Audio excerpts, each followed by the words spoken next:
বিসমিল্লাহির রহমানির রহিম। যে আমি প্রথমেই স্মরণ করছি এই ক্যাম্পাসে বৈষম্য বিরোধী ছাত্র আন্দোলনের সময়টায় দীর্ঘ লড়াই সংগ্রামে আমাদের দুজন ভাই শহীদ হয়েছেন, হৃদয় তরু এবং ফরহাদ।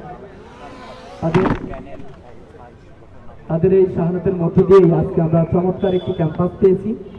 আমরা দীর্ঘদিনের আমাদের চাওয়া ছিল যে আমরা চাকসু চাই, তাই 3 যুগ পর 36 বছর পরে এসে আমরা চাকসুতে আবারও চমৎকার একটি আমেজ লক্ষ্য করেছি।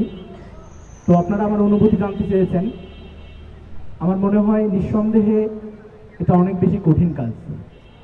আজকে আমাকে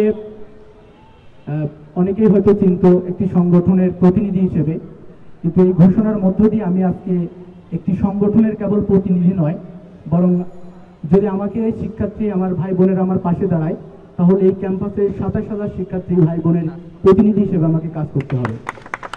আমি মনে করি আমার এই দায়িত্ব অসম্ভব কঠিন একটি দায়িত্ব। এই দায়িত্ব যদি সকলে ভাগ করে নেয়, আমার ভাইয়েরা আমার বোনেরা আমার পাশে দাঁড়িয়ে, আমার মনে হয় আমরা আমাদের নির্বাচনী ইশতেহার, আমাদের দীর্ঘদিনের চাওয়া নিরাপদ ক্যাম্পাস, এরপরে আমাদের শতভাগ আবাসন নিশ্চিত, আমাদের স্বস্তিকর একটি যাতায়াত ব্যবস্থা প্রতিষ্ঠা করা, আমার মনে হয় আমরা অতীতের সংগ্রামের মতোই আমরা এই অধিকারগুলো আদায় করার মাধ্যমে শিক্ষার্থী ভাই বোনের দীর্ঘদিনের যে প্রাপ্তি তা পূরণ করতে পারবো ইনশাআল্লাহ। সবাইকে অসংখ্য ধন্যবাদ জানাচ্ছি। দেখা হবে, কথা হবে ইনশাআল্লাহ। আসসালামু আলাইকুম ওয়া রাহমাতুল্লাহ।